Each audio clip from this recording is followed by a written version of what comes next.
Hello, I'm Dango Rose. Welcome to the Mountaineer Podcast, where everybody's listening. The Mountaineer brings you the latest news of the peak-to-peak region, in print, online, through our podcast, social media, and special publications. Now, listen in to the latest news of the area with our local journalists.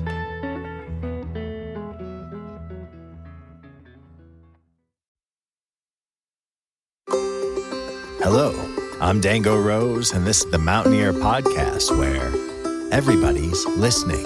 And I'm Cynthia Davis. In this week's episode, we hear from Kipp Nash with the Nederland Farmers Market. He talks a little bit about the upcoming season and shares some information about a great way locals can source fresh organic foods year-round. Then, we are happy to introduce everyone to mountain jam grass newcomers, the Fretliners.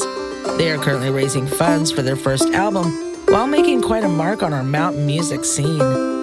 We hear this week's music mentions from Jamie Lammers, and special correspondent Maryann Rosen will share an historic tale about the Gold Hill Inn. Then, we speak with Diana Underhill from Tadasana Mountain Yoga. She talks about bringing back the happy hour yoga class, the history of the studio, and the benefits of yoga for all ages and lifestyles. And for our final story, Dango speaks to Eric Abranson, Chief Information Officer of the Nederland Fire Department. He shares with us about high country fire safety for the upcoming season and a new initiative to make sure that all homeowners have the proper signage in case of an emergency. But first, some news from your neighborhood. Just last week, the Colorado Parks and Wildlife showed up in Nederland at the Wild Bear Nature Center. They were here to talk to folks about how to best avoid conflicts with black bears across the peak-to-peak. Read the full story, written by reporter Christopher Kelly, in the most recent edition of the Mountaineer newspaper.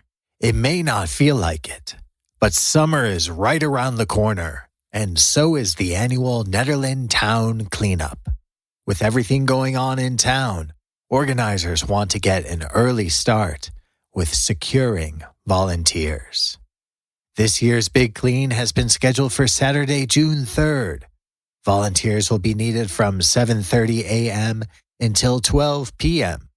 Volunteers can dispose of their items free of charge, and Bright Heart Catering will be providing burritos to keep everyone going strong. Go online to sign up at town-of-Nederland.gov/town-clean-up-day.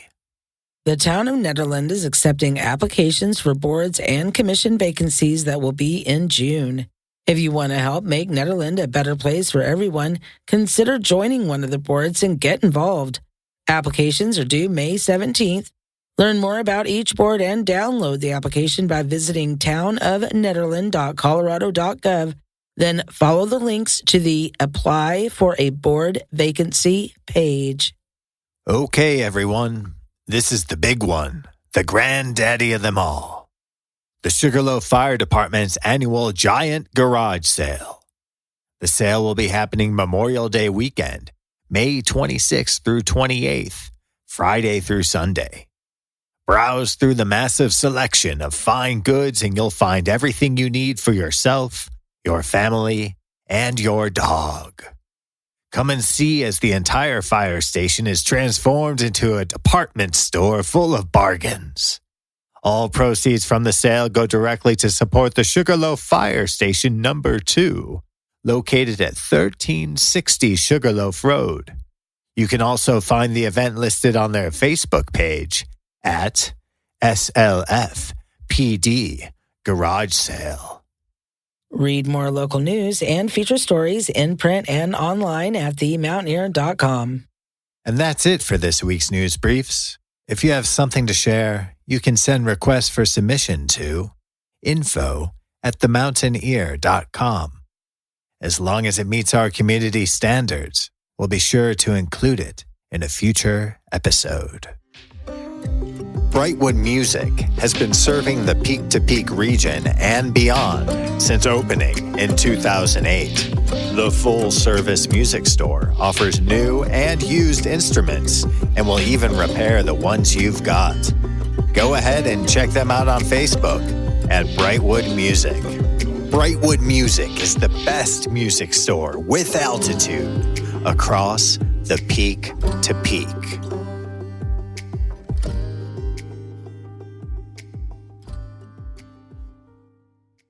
And now for our lead story, we hear from Kipp Nash with the Nederland Farmers Market. He gives us a preview of what to expect for the upcoming season and reminds locals of a great way you can have fresh organic foods available all year round. Kipp, can you go ahead and introduce yourself? My name is Kipp Nash, and I'm the Executive Director of the Nederland Farmers Market.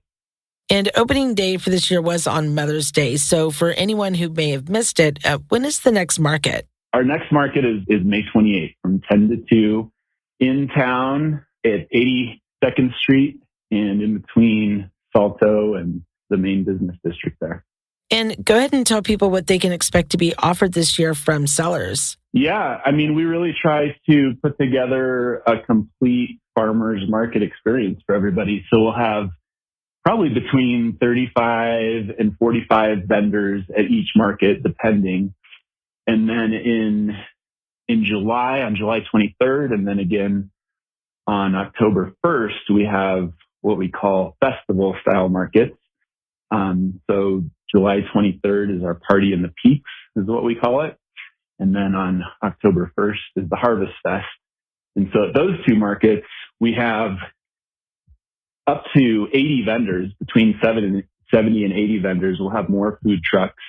And we'll have a bigger stage with a band that probably will draw more people from around the region, and we'll increase our marketing for those festivals.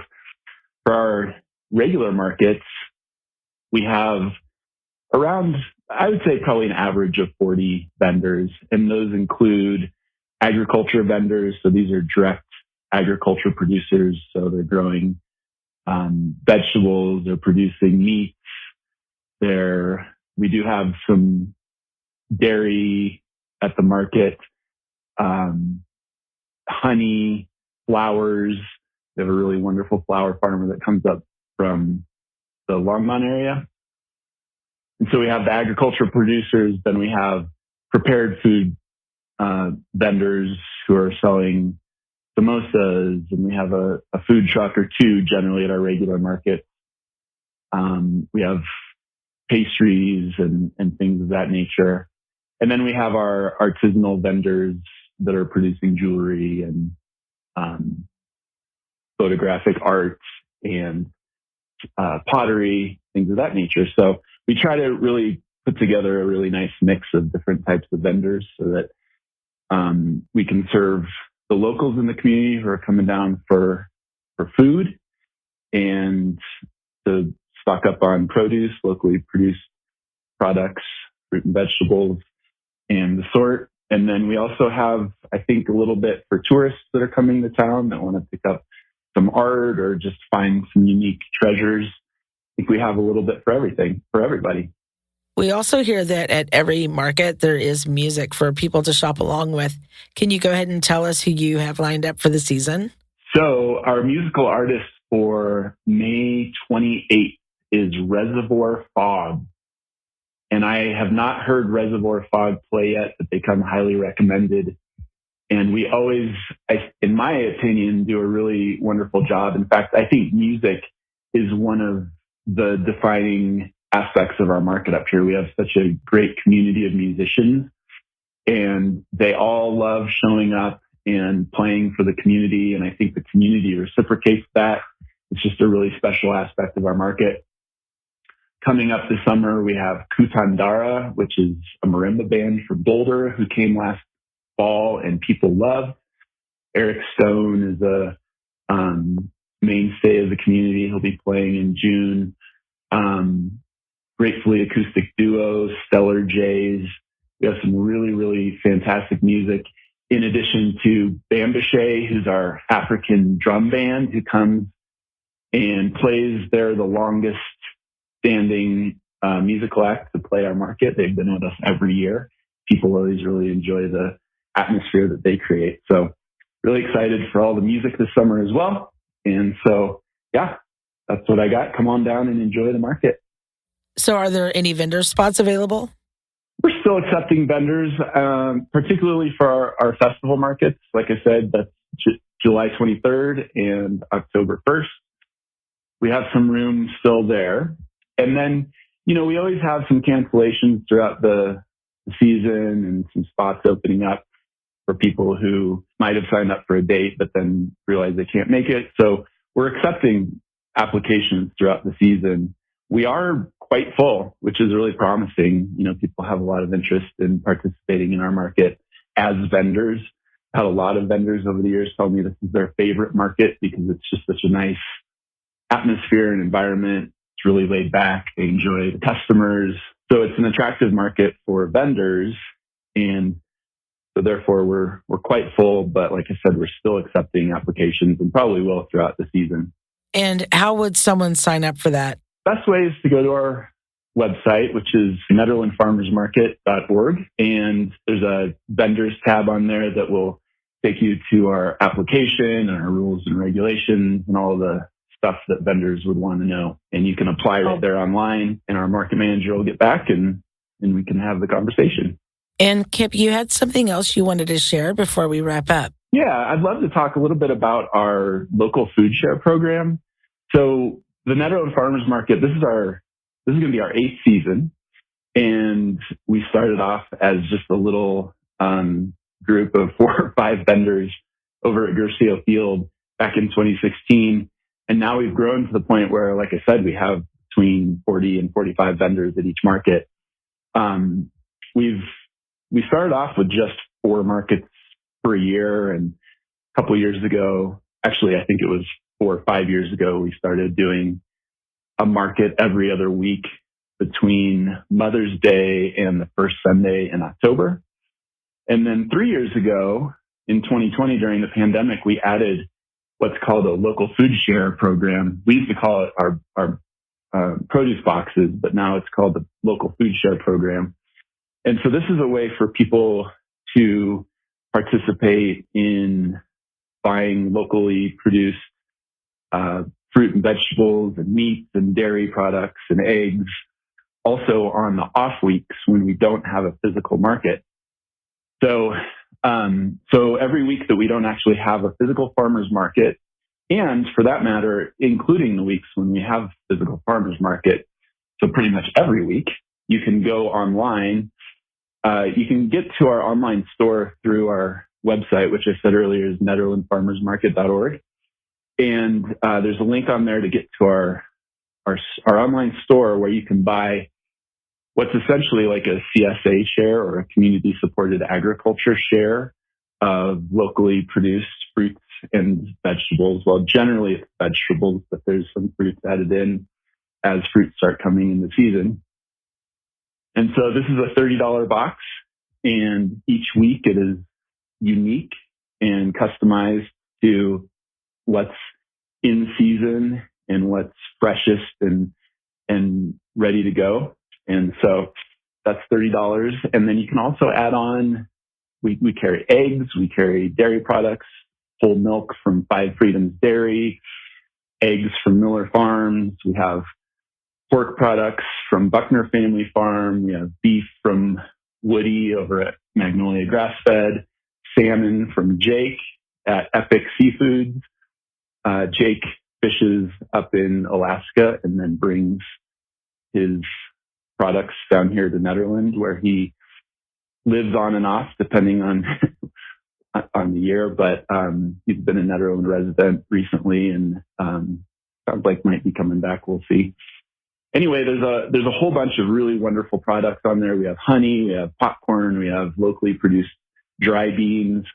And this is something where you go on to our store between Sunday at midnight and Wednesday at midnight. You place your order, and then you come pick up your order Sunday, either at the farmer's market, or if it's an off week, then we put up a tent at the market site, so that right there across from Salto. and you can come pick up your products.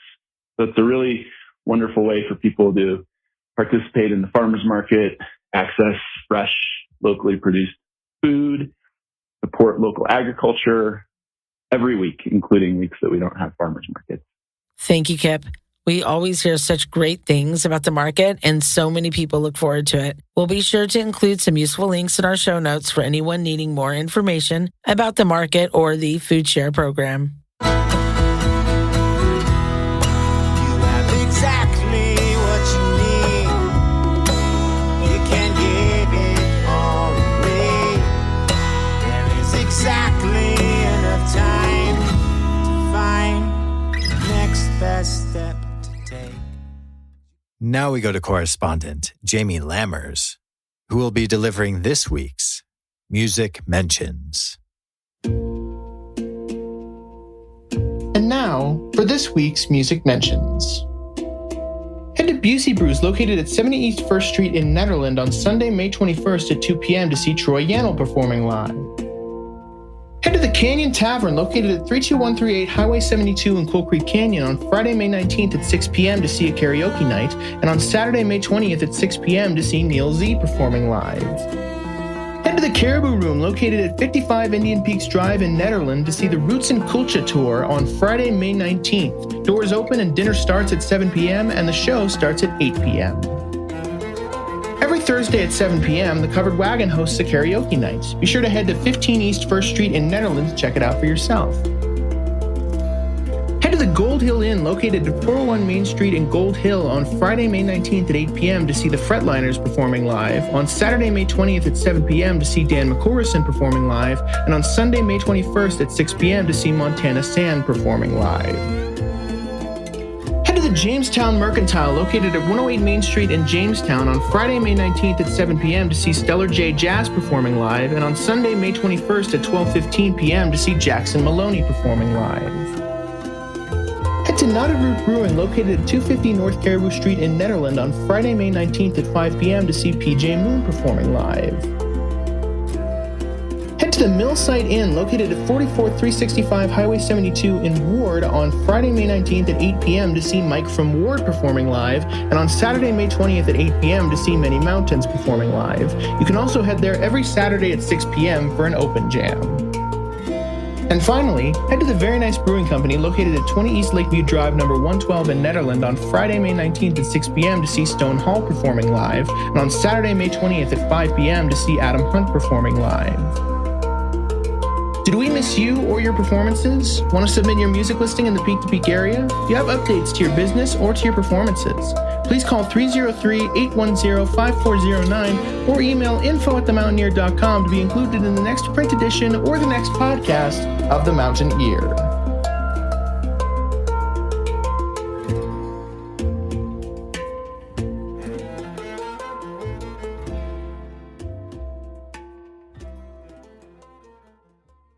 Thank you, Jamie. Now let's drop in with special correspondent Maryann Rosen, who shares an historic tale about the legendary Gold Hill Inn. In the mood for hearty fare in a fine dining setting, ready for a drink in a mountaintop beer garden, looking to listen to music played by national and local roots, folk, and bluegrass musicians? Many would head up to the Gold Hill Inn, which opened its 2023 season on May 5th. Family owned and operated by Barbara and Frank Finn since 1962, the well-reviewed menu offers 3 and 6-course meals in a log cabin restaurant located in a mining town perched on a mountaintop above Left Hand Canyon. Although there are easier approaches to the inn from Sunshine Canyon or off of the Peak to Peak Highway, it is also accessible from Left Hand Canyon via Lick Skillet Road, billed as the steepest county road in the United States.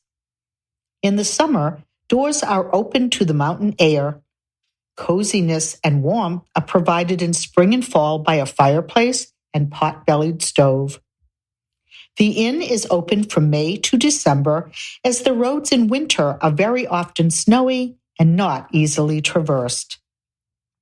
The beer garden, nestled in the mountains, with a stage named for the late Charles Sawtell, one of this country's finest flat pickers and a member of the bluegrass band Hot Rise, offers music on weekends, weather permitting, and alternating with music in the barroom.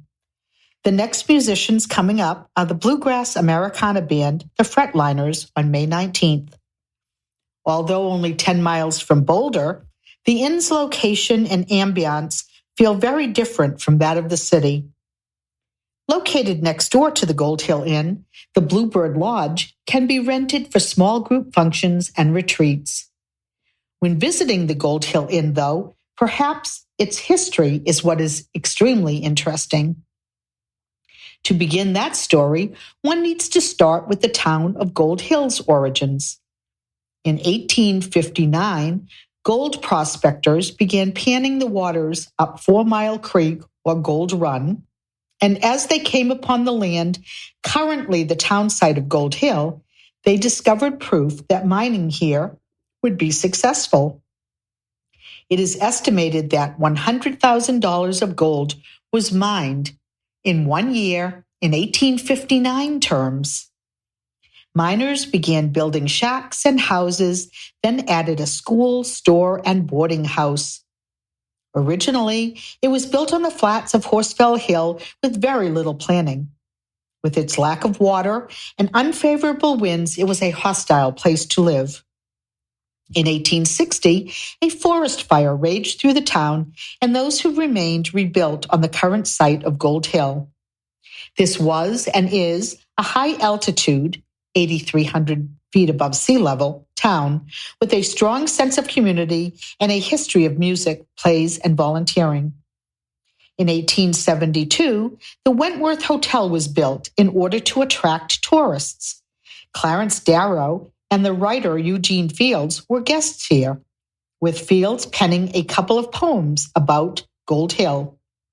In 1920, the hotel became the Bluebird Lodge, a place where single women, mostly teachers and nurses from Chicago, could come for private vacations.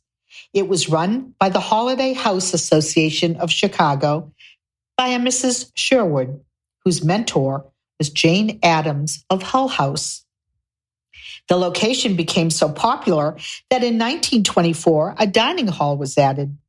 In the late 1950s, these single women vacations became less popular, and many women had purchased their own cabins in Gold Hill. The property was purchased in 1962 by Barbara and Frank Finn from the Holiday House Association, and the dining hall became and is still operating as the Gold Hill Inn. So when enjoying the ambiance and the food or musical offerings at the inn, take a moment to reminisce about the history of the inn and the town of Gold Hill. And rising of the sun keeps me hanging on.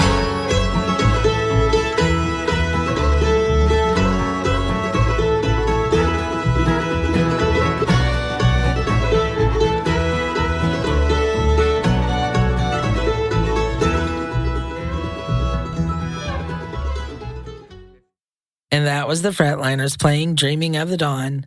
Recently, Jamie Lammers had the good fortune of catching up with the band, who tell us about their upcoming show at the Gold Hill Inn, amongst other exciting news for Boulder County's freshest new bluegrass, newgrass band. All right. Hey there. This is Taylor. I'm the bass player. Hey, I'm Dan Andre, and I play the fiddle. Tom Knowlton, I play the guitar.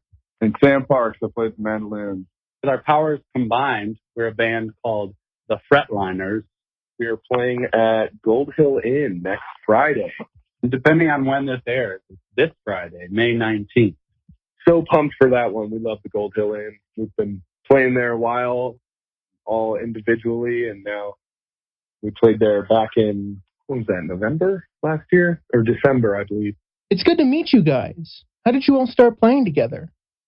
Well, there was a gig outside of Fort Collins with a friend, BJ Kinney from Clover Lick Banjo Shop. And he had us out a couple times, like 2 or 3 times as different configurations. And Taylor Shuck, our bass player, put us together as duo, and then it's as two different trios, and then finally the four of us played together on a show out there. That was March 5th, 2022. So we weren't the Fretliners then. We were just Shuckwagon, which is our affectionate name for anything Taylor puts together. And we came away from that gig thinking, well, that was fun. We should do more of that. And shortly after, we decided we wanted to make it all of our primary project and give it a name. And what kind of music do you guys focus on? You know, we do a lot of original stuff, written a lot by Tom, our guitar player, and his dad, Jeff. And Taylor writes a lot. And we do a few covers. Sam also writes. We all contribute our own lyrical styles to the band and together make what we make. What do you think your greatest strength is as a band? I think really our greatest strength is being like a vocal forward bluegrass influenced band. So we try to really feature our harmonies and our lead vocals on all of our original material. What do you love most about performing live? Just the energy of the crowd and the way that people respond to this music. It's pretty wild to see how into it some people can get. So that really helps. That's really fun about the live show. And I don't know if we would consider ourselves a jam band in any way, but we definitely like to improvise and create new music every time and on the fly. And so that's kind of a fun thing about playing live is we get to do that. It's not just the same way every single time. And what do you hope people will connect with most? Well, we definitely, the songs we really hope people love them and, they can take that home with them and into their lives. We just want to provide a good time for the people and the audience. And it's really like a conversation too. Every show, we're really excited to play together and people can see that. So they get excited to watch us be excited. And then we're excited to watch them being excited. And it's a positive feedback loop. And that's the really cool thing about a live show is ideally both us and the audience are leaving more energized for life than we came. So tell us a little bit more about your upcoming album. Yeah, so this album is going to have probably about 12 original songs, and we're really excited to get recording here in early June. We're working with a really stellar team. Sally Van Meter is going to be producing this album, and she's just a legendary bluegrass figure in the scene, and we're really excited to be working with her. And our good friend Eric Wiggs is an engineer on this, so I think we have a good team behind us, and we're just really excited about these songs. Yeah, and we should say that although Sally and Eric are our friends, they're also professionals, and they're not inexpensive. So as a new band, not having a lot of capital to be able to put forth for our debut album, we've started a GoFundMe page. So for anybody out there that would like to support us in our ability to make this first album, we really greatly appreciate the support. If you just search for the Fretliners debut album, you'll find our GoFundMe page. And if you're able, we appreciate any support you're able to give us because we really couldn't do this without you on our own. So we're excited though. We're already in the process of pre-production and we're going to be in the throes, we hope soon, of actually getting the material down and out into the ears of the people. What was most fun about creating this album for you?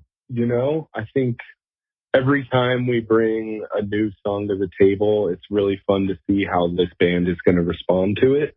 Some of these songs are just brand new and we're all kind of just figuring it all out together. And, the help of Sally was really fun, working with her, having her, help with some harmonies and arrangements and just musical touch-ups here and there. But really everything's kind of flowed naturally. And, just in many ways, we all have a voice and we get to really express ourselves through these songs. So that's kind of been fun.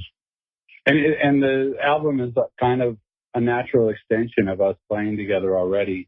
We have already been touring or playing live full sets of original material. And so when we thought of we need to get this down on an album, it wasn't actually even just being a year old that difficult to find enough original material to put an all original album together.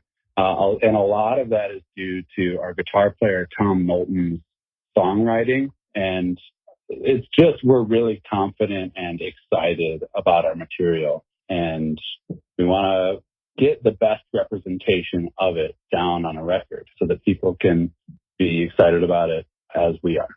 And where can we learn more about you guys?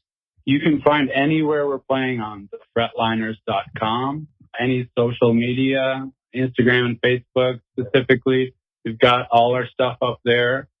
And again, please do reach out to us on that GoFundMe. Just search for the Fretliners debut album on GoFundMe, and we'd really appreciate your support. And come see us and say hi on the road. Come find us at a show near you. Thank you so much for coming on board for the podcast. Be sure to check out the Fretliners GoFundMe campaign to help support their debut album. I'm missing home for so long. I've been dreaming of the dawn and the rising of the sun. Rising of the sun. The rising of the sun.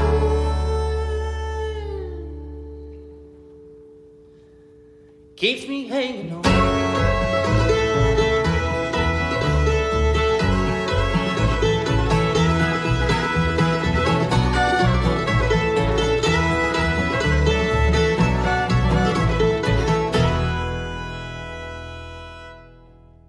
Now we speak with Diana Underhill, longtime proprietor of Tadasana Mountain Yoga, located in downtown Nederland.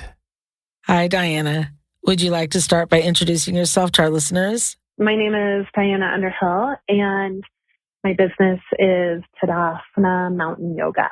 And the studio is based in Nederland, but how long has it been open? The studio opened in March of 2011, so we just celebrated 12 years. Yeah, 12 years. So by now you probably have some longtime clients, and I'm sure as well have seen some pretty positive results along the way. Oh, absolutely. I would say, throughout the years, for various different reasons and or circumstances, a lot of people have been practicing with us from the very beginning, and their practice is something that's provided a lot of strength or comfort in challenging times and good for healing and coming back after injuries. And it's pretty amazing to be a long-standing business in the community and really be able to be a resource for a lot of people. And Diana, we hear you also have a happy hour yoga class. Can you tell us a little bit more about that? Sure. Well, the happy hour class is a community class. It's donation-based. We want to make sure that we always have at least one thing on our schedule that's affordable and finances aren't a barrier. And any of the donations that we collect from this class, we then donate to a local charitable organization. And this year we've decided to partner with Rocky Mountain Warm Hands Initiative, which is a pretty new organization. They just started in January of this year, but they work in Boulder, Jefferson, and Gilpin County, delivering firewood to anybody that needs it and can't afford it.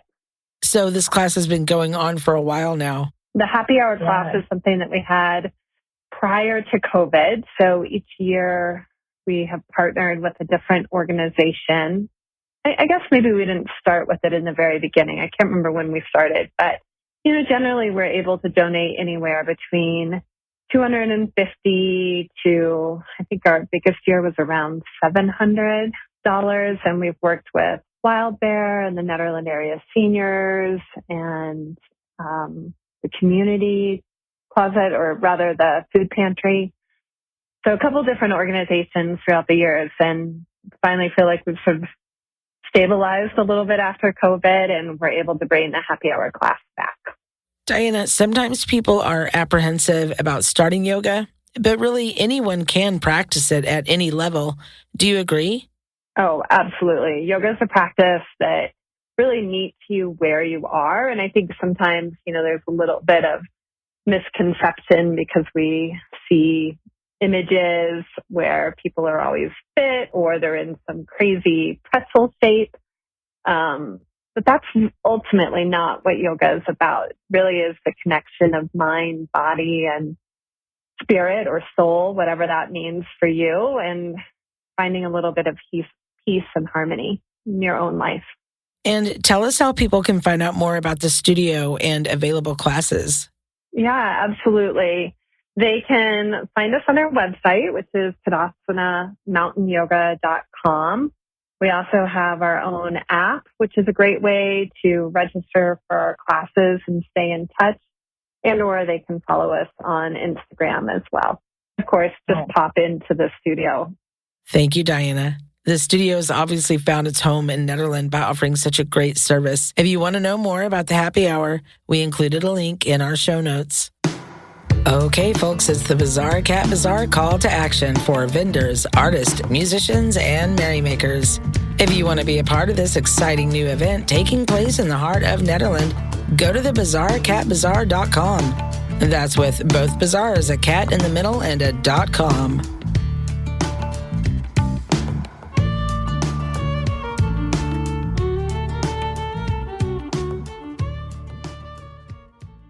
For people living in the mountains, wildfires are a consistent threat, especially as we head into the summer months. May is Wildfire Awareness Month, so we spoke with longtime Nederland Fire Department professional Eric Abranson about what we can do to keep our homes and community safe.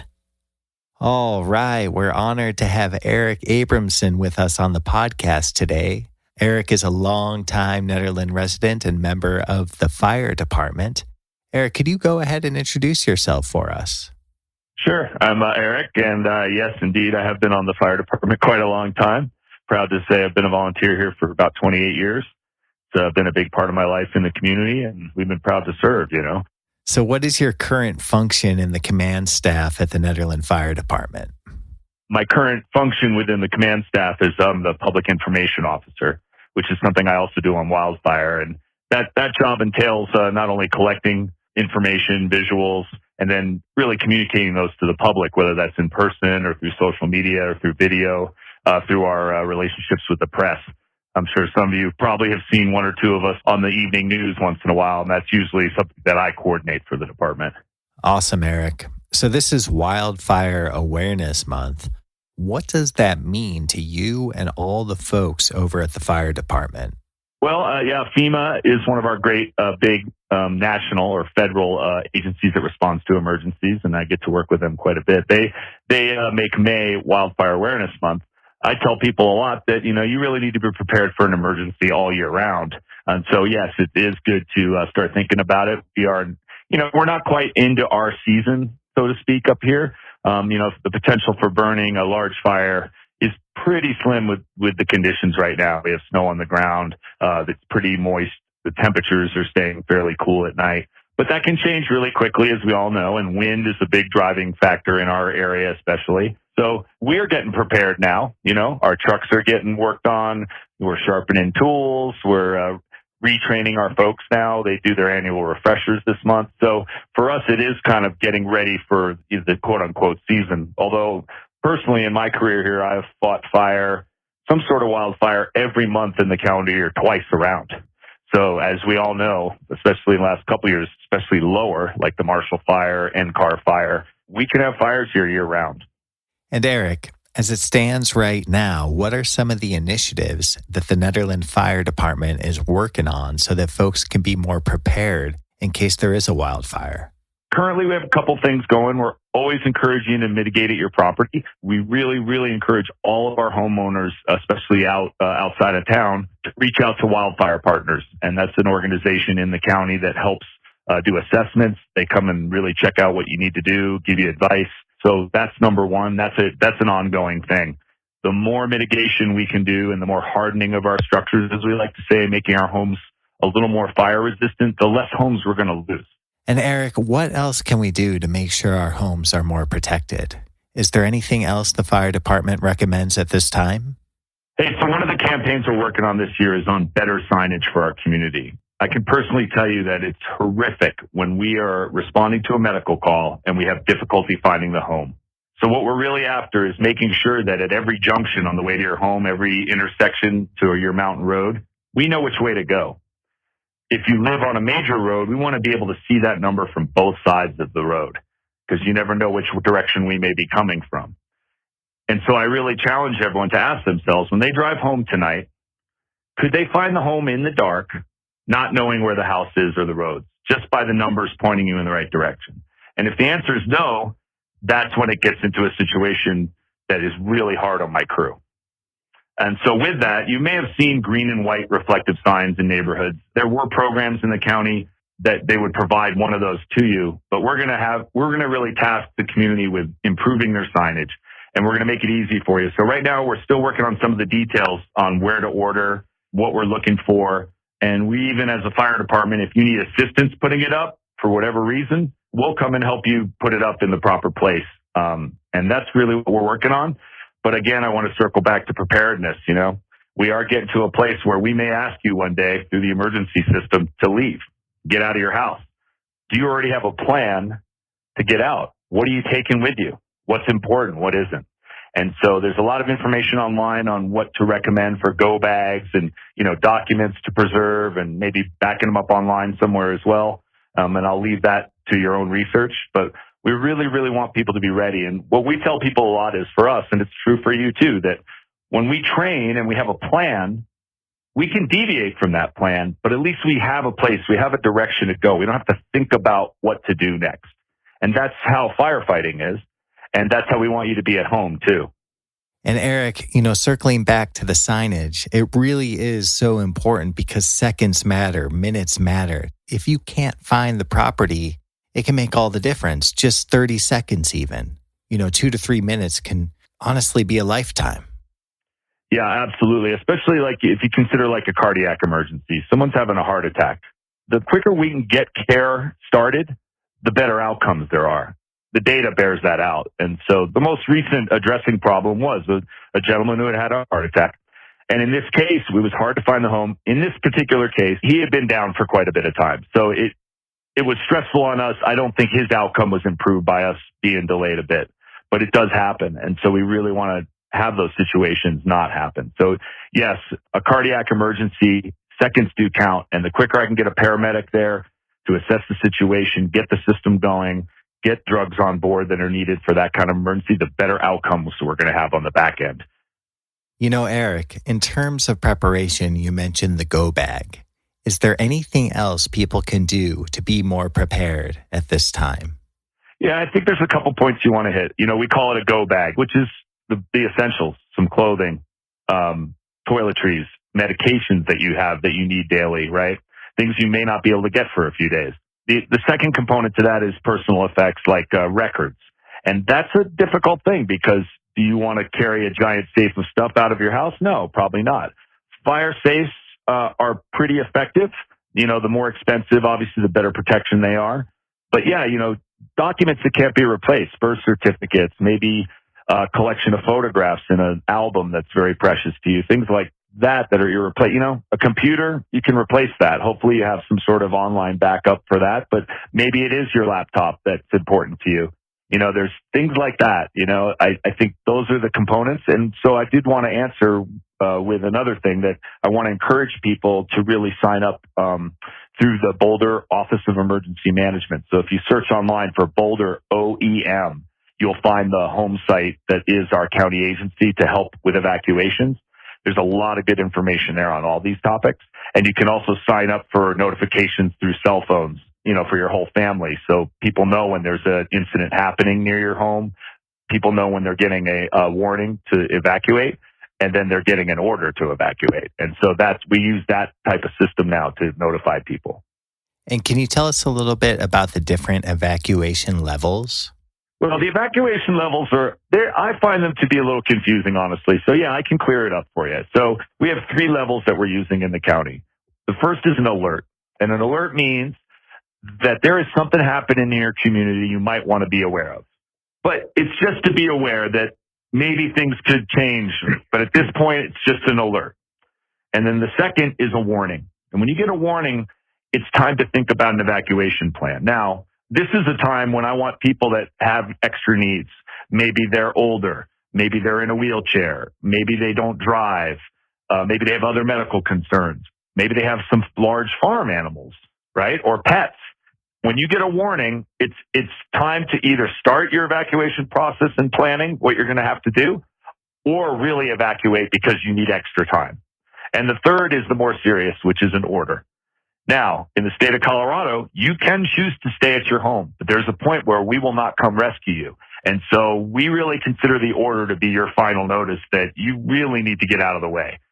It's a hard thing to do, but when you get an order, it is a time to leave your home and follow the evacuation orders on where you need to go. Or, whether it's an authority telling you which road to take, or you're determining that through your paging system that you signed up with the Boulder OEM. Those are the orders. You may see ready, set, go, but that's more typical on the West Coast. I find that to be a little easier, but alert, warning, order. And those are the levels that we're using currently. And Eric, we've covered a lot here today. Is there anything else you'd like our listeners to know as we head into wildfire season? Just to be careful with fire yourself, right? It's really easy to get something going. All fires start from a spark. So if you're a cigarette smoker, be careful out there. If your car or your equipment isn't maintained properly, or you're kicking up sparks because you're welding, you need to be careful, especially on red flag days. So pay attention to our warnings in the community for red flag days, meaning that these are days where if a fire got started, it could get really large. It has the potential to do that. And that's all that's based on conditions. Usually up here, it's wind and warm temperatures. When we see those two things, you'll see those red flag days. And those are days to be careful. There's no outdoor burning during those days. You've got to follow that stuff. And it doesn't matter how long you've lived here. If you've lived here 50 years and never burned the town down, or you just moved here, you have a responsibility if you live in our community to everybody else. Because a wildland fire isn't going to just be about your home. It can, as we've seen, has potential to knock out literally thousands of homes. Those are thousands of people's lives that get disrupted. So that's what I would say. And then finally, I would also say that come visit us. The fire department is your house. You can always call us as well. And just, come participate if you're interested. We're always looking for people that want to volunteer. And, from that, you can pursue a career as well. So I think that's really what I've got for you all. Thank you, Eric. We are so grateful for all the hard work that you and your colleagues do at the Nederland Fire Department. We appreciate you keeping our community safe. You can walk up there, I'm just saying. You can save your life, take my hand. You can make your way, light a candle.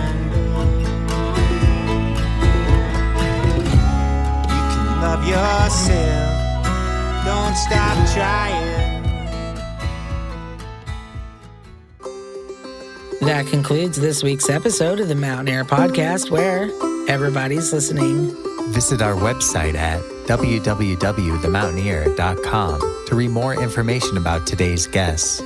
Pick up a copy of this week's print edition of The Mountaineer at newsstands all across the Peak to Peak.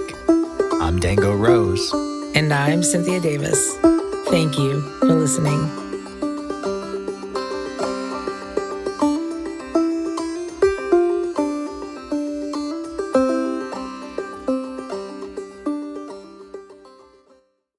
Up here in the mountains, things are weird. And that's it for our show. Subscribe online to get more access to more news, weekly updates to our community calendar, and a link to our YouTube channel by visiting themountaineer.com. Be sure to use the coupon code PODCAST when subscribing for a 10% discount, only available to our listeners. If you are in the local peak-to-peak area, be sure to pick up a print edition of The Mountaineer at a local business. I'm Dango Rose. Thank you for listening.